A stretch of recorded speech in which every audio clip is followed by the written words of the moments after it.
बोलिए दुर्गा माता की जय।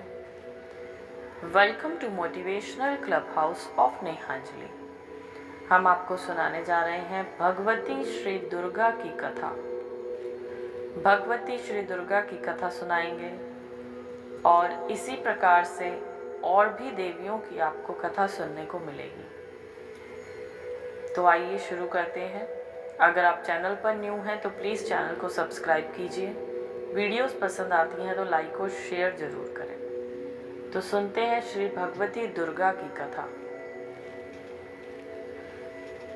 अनंत कोटि ब्राह्मणों की अधीश्वरी भगवती श्री दुर्गा ही संपूर्ण विश्व को सत्ता और स्फूर्ति प्रदान करती हैं। इन्हीं की शक्ति से ब्रह्मादि देवता उत्पन्न होते हैं, जिनसे विश्व की उत्पत्ति होती है। इन्हीं की शक्ति से विष्णु और शिव प्रकट होकर विश्व का पालन और संहार करते हैं।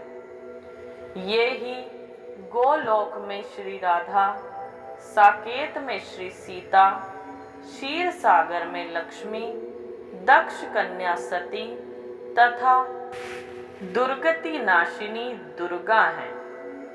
शिव पुराण के अनुसार भगवती श्री दुर्गा के आविर्भाव की कथा इस प्रकार है। प्राचीन काल में दुर्गम नाम एक महाबली दैत्य उत्पन्न हुआ। उसने ब्रह्मा जी के वरदान से चारों वेदों को लुप्त कर दिया। वेदों के अदृश्य हो जाने से सारी वैदिक क्रिया बंद हो गई। उस समय ब्राह्मण और देवता भी दुराचारी हो गए। ना कहीं दान होता था, ना तप किया जाता था, ना यज्ञ होता था, ना होम ही किया जाता था। इस कारण परिणाम यह हुआ कि पृथ्वी पर 100 वर्षों तक वर्षा बंद हो गई। तीनों लोकों में हाहाकार मच गया। सब लोग अत्यंत दुखी हो गए। कुआं, बावड़ी, सरोवर, सरिता और समुद्र सभी सूख गए।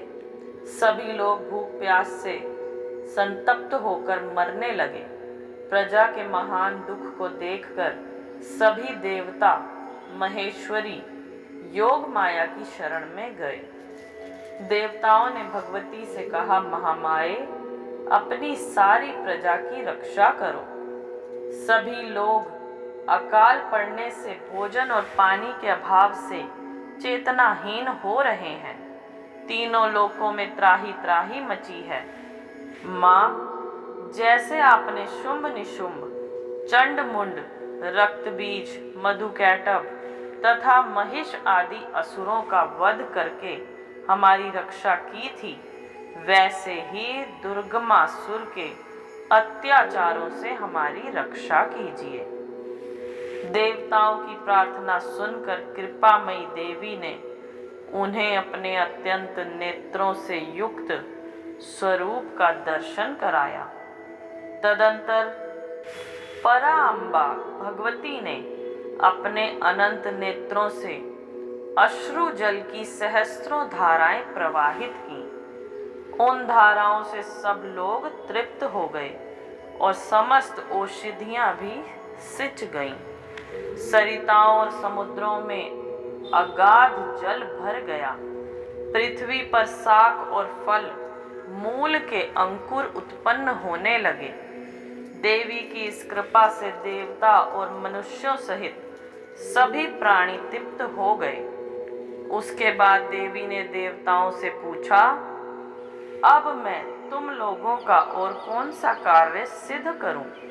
देवताओं ने कहा, माँ, जैसे आपने समस्त विश्व पर आए अनावृष्टि के संकट को हटाकर सबके प्राणों की रक्षा की है, वैसे ही दुष्ट दुर्गमासुर को मारकर और उसके द्वारा अपृहत वेदों को लाकर धर्म की रक्षा कीजिए। देवी ने एवमस्तु कहकर देवताओं को संतुष्ट कर दिया।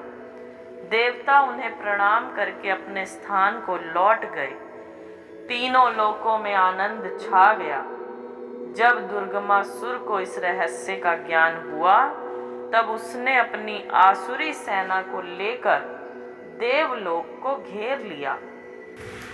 करुणामयी मां ने देवताओं को बचाने के लिए देवलोक के चारों ओर एक तजोमंडल की एक चार दीवारी खड़ी कर दी और स्वयं घेरे के बाहर आ डटी।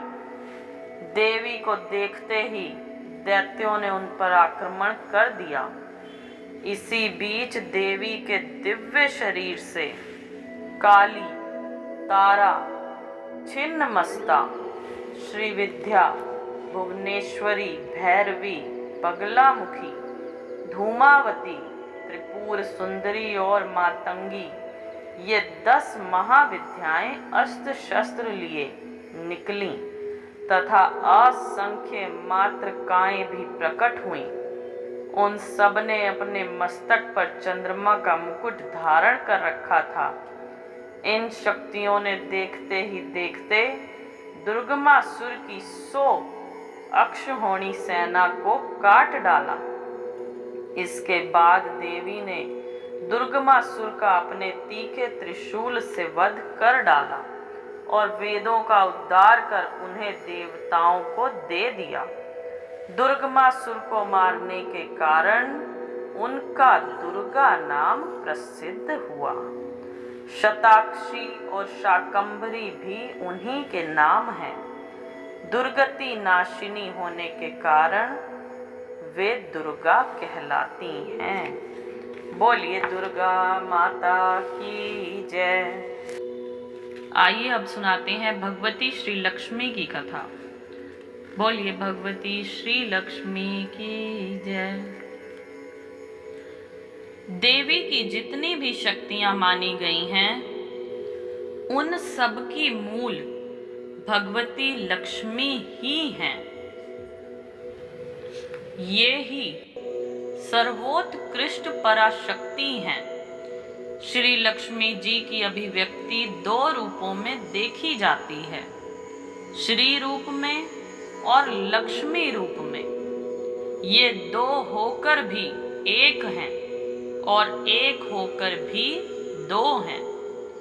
दोनों ही रूपों में ये भगवान विष्णु की पत्नी हैं।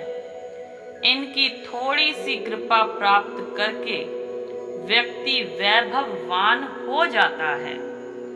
भगवती लक्ष्मी कमल वन में निवास करती हैं, कमल पर बैठती हैं और हाथों में कमल ही धारण करती हैं। समस्त संपत्तियों की अधिष्ठात्री श्री देवी शुद्ध सत्वमयी हैं। विकार और दोषों का वहाँ प्रवेश भी नहीं है। भगवान जब जब अवतार लेते हैं तब तब भगवती महालक्ष्मी भी अवतीर्ण होकर उनकी प्रत्येक लीला में सहयोग देती हैं। इनके आविर्भाव का इतिहास इस प्रकार है। महर्षि भृगु की पत्नी ख्याति के गर्भ से एक त्रिलोक सुंदरी कन्या उत्पन्न हुई। वह समस्त शुभ लक्षणों से सुशोभित थी, इसीलिए उसका नाम लक्ष्मी रखा गया। धीरे धीरे बड़ी होने पर लक्ष्मी ने भगवान नारायण के गुण प्रभाव का वर्णन सुना। इससे उसका हृदय भगवान में अनुरक्त हो गया। वे भगवान नारायण को पति रूप में प्राप्त करने के लिए समुद्र तट पर घोर तपस्या करने लगी। उन्हें तपस्या करते करते 1000 वर्ष बीत गए। उनकी परीक्षा लेने के लिए देवराज इंद्र भगवान विष्णु का रूप धारण करके लक्ष्मी देवी के पास आए और उनसे वर मांगने के लिए कहा। लक्ष्मी जी ने उनसे विश्व रूप का दर्शन कराने के लिए कहा। इंद्र वहां से लज्जित होकर लौट गए। अंत में भगवती लक्ष्मी को कृतार्थ करने के लिए स्वयं भगवान विष्णु पधारे। भगवान ने देवी से वर मांगने के लिए कहा। उनकी प्रार्थना पर भगवान ने उन्हें विश्व रूप का दर्शन कराया। तदंतर लक्ष्मी जी की इच्छा अनुसार भगवान विष्णु ने उन्हें पत्नी रूप में स्वीकार किया। लक्ष्मी जी के प्रकट होने का दूसरा इतिहास इस प्रकार है। एक बार महर्षि दुर्वासा घूमते घूमते एक मनोहर वन में गए। वहां एक विद्याधरी सुंदरी ने उन्हें दिव्य पुष्पों की एक माला भेंट की। माला लेकर उन्मत्त वेशधारी मुनि ने उसे अपने मस्तक पर डाल लिया और पुनः पृथ्वी पर भ्रमण करने लगे। इसी समय दुर्वासा जी को देवराज इंद्र दिखाई दिए। वे ऐरावत पर चढ़कर आ रहे थे। उनके साथ अन्य देवता भी थे। महर्षि दुर्वासा ने वह माला इंद्र को दे दी। देवराज इंद्र ने उसे लेकर ऐरावत के मस्तक पर डाल दिया। ऐरावत ने माला की तीव्र गंध से आकर्षित होकर उसे सूंड से उतार लिया और अपने पैरों तले रौंद डाला। माला की दुर्दशा देखकर महर्षि दुर्वासा क्रोध से जल उठे और उन्होंने इंद्र को श्री भ्रष्ट होने का श्राप दे दिया। उस श्राप से प्रभाव से इंद्र श्री भ्रष्ट हो गए और संपूर्ण देवलोक पर असुरों का शासन हो गया। समस्त देवता असुरों से संत्रस्त होकर इधर उधर भटकने लगे। ब्रह्मा जी की सलाह से सभी देवता भगवान विष्णु की शरण में गए। भगवान विष्णु ने उन लोगों को असुरों के साथ मिलकर क्षीर सागर को मथने की सलाह दी। भगवान की आज्ञा पाकर देवगणों ने दैत्यों से संधि करके अमृत प्राप्ति के लिए समुद्र मंथन का कार्य आरंभ किया। मंदराचल की मथानी और वासुकी नाग की रस्सी बनी। भगवान विष्णु स्वयं कच्छप रूप धारण करके मंदराचल के आधार बने।